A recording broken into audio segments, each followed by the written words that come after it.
Hello everyone, আসসালামু আলাইকুম। এই ভিডিওতে আমরা দেখব কিভাবে প্রম্পট জিনিয়াস ট্র্যাকারটাকে আমরা ডাউনলোড করব এবং আমাদের ডেস্কটপে সেটা যুক্ত করব। তো শুরুতে আমরা এই টেমপ্লেটে চলে আসব। এখানে আসার পর আমরা প্রথমত এখান থেকে আমাদের প্রম্পট জিনিয়াস ট্র্যাকারটাকে আমরা এখান থেকে ডাউনলোড করে নেব। তো জাস্ট এখানে ক্লিক করব। এখানে ক্লিক করার পর আমাদেরকে এটা লোকেশন সেট করতে হবে। তো আমি আমার লোকেশন সেট করে দিয়ে জাস্ট সেভ বাটনে ক্লিক করব। তাহলে কিন্তু এটা ডাউনলোড হয়ে যাবে। তো এটা জিপ ফরম্যাটে এখানে ডাউনলোড হয়ে গিয়েছে। তো আমরা এটাকে প্রথমত আনজিপ করতে হবে। তো আমরা এক্সট্রাক্ট অলে ক্লিক করব এবং এক্সট্রাক্ট, ওকে, আমাদের ফাইলটা কিন্তু এক্সট্রাক্ট হয়ে গিয়েছে।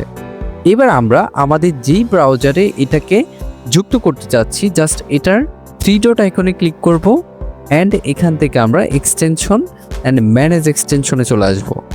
এখানে আসার পর জাস্ট আমরা ডেভেলপার মোডটাকে অন করে দিব। ডেভেলপার মোড অন হওয়ার পরে এখানে 3টি অপশন দেখতে পারবেন। এখানে ক্লিক করবেন। এখানে ক্লিক করার পর আপনার লোকেশনে যে এক্সটেনশনটা আপনি এক্সট্রাক্ট করেছেন সেটাতে 2টো ট্যাপ করবেন এবং এখান থেকে আপনি জাস্ট সিলেক্ট ফোল্ডার বাটনে ক্লিক করবেন। তাহলে কিন্তু আমাদের এক্সটেনশন ট্র্যাকারটা কিন্তু চলে এসেছে।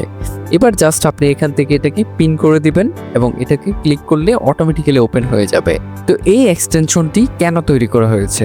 এই এক্সটেনশনটি এই জন্যই তৈরি করা হয়েছে যাতে আপনি সিরিয়ালি প্রত্যেকটা দিন খুব চমৎকারভাবে আপনার প্রত্যেকটা লার্নিংকে ট্র্যাকিং করতে পারেন। যেমন ফর এক্সাম্পল, আপনি ডে 1 দিয়ে শুরু করতে চাচ্ছেন। ডে 1 দিয়ে শুরু করতে চাইলে আপনি ডে 1 কমপ্লিট করার পর জাস্ট এখানে এসে আপনি একটা টিক মার্ক দিয়ে দিবেন। অটোমেটিক্যালি আপনার একটা প্রোগ্রেস তৈরি হয়ে যাবে। এবং আপনি যদি ডে 2 কমপ্লিট করেন তাহলে ডে 2তে এসে জাস্ট এখানে আপনি ডে 2তে একটা ক্লিক করে দিবেন। এখানে কিন্তু প্রোগ্রেস চলে আসবে।